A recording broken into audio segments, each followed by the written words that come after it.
Oke ya, jadi selamat tahun baru semuanya. Kalian akan nonton video ini tanggal 1 ya, Januari 2026.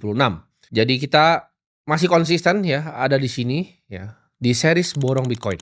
Sudah 32 bulan ya, jadi ini episode ke-32, sudah 32 bulan kita bikin ini, udah bertahun-tahun ya. Udah ngerasa tua mungkin gua ya, bikin Borong Bitcoin ini. Dan kita akan bikin terus setiap bulannya sebagai bukti bahwa ini adalah aset yang gue percayai. Dan aset yang gue percaya dalam jangka waktu yang panjang, 5 tahun, 10 tahun ke depan akan berbuah yang luar biasa.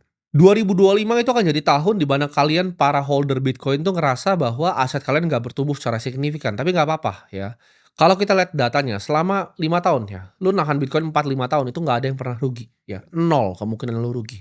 Kita mungkin bisa ngelihat aset-aset lain seperti S&P ya, seperti aset-aset yang lain juga, emas ya kan, perak bahkan naik jauh lebih tinggi dibanding Bitcoin. Tapi nggak apa-apa ya, layaknya semua aset, semua itu ada masanya dan semua ada waktunya. Ini justru saatnya menurut gue untuk kita punya conviction untuk terus gitu kan. Kita akan lihat ke depannya mungkin Federal Reserve akan ngubah kebijakannya ya, yaitu quantitative easing di mungkin 2026 Q3 atau Q4.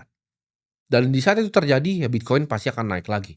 Dan lo bisa putar balik videonya, di 1 Januari ini apakah gue cenayang atau enggak gitu kan. Secara makro, ya kenapa Bitcoin nggak naik, karena semua uang tuh ke AI. Semua uang fund besar itu diambil sama Nvidia, diambil sama Taiwan Semiconductor, diambil sama ASML. Jadi kalau kalian tanya kenapa Bitcoin nggak naik, uangnya di Nvidia gitu. Kita lihat tapi adopsi Bitcoin sudah di sini ya, dengan Harvard nambah posisinya, ya banyak state punya fund gitu kan, negara punya fund seperti Abu Dhabi ya, seperti negara-negara besar lainnya. Gua dengar-dengar ini juga Kuwait mau ikut-ikutan ya, kita lihat nanti negara-negara berminyak ini, semoga ya semuanya ikutan untuk menabung ya aset ini untuk negaranya. Borong Bitcoin ini bukan soal timing market, tapi ini soal disiplin, konsistensi, dan juga fokus. Gue pengen buktiin ke kalian dengan uang 100 juta ini bisa jadi uang yang luar biasa ya untuk kalian semua. Untuk debat antara kuantum komputer itu bisa jadi ancaman untuk Bitcoin ini menurut gue masih jadi suatu fantasi ya, yang masih agak jauh dan ini masih di masa depan. Kalau Bitcoin itu jebol, maka gue percaya akan semua sistem keuangan kita juga akan ikutan jebol. Gitu. Tesis gue tetap sama, yaitu Bitcoin adalah aset langka yang memiliki scarcity secara matematis, nggak bisa diganti ya. Nggak bisa diubah oleh orang-orang yang korup, nggak bisa diubah oleh pemerintahan manapun. Bitcoin ini adalah hedging gue terhadap penurunan nilai dari mata uang. Ya kita lihat aja SGD udah 13.000 gitu kan.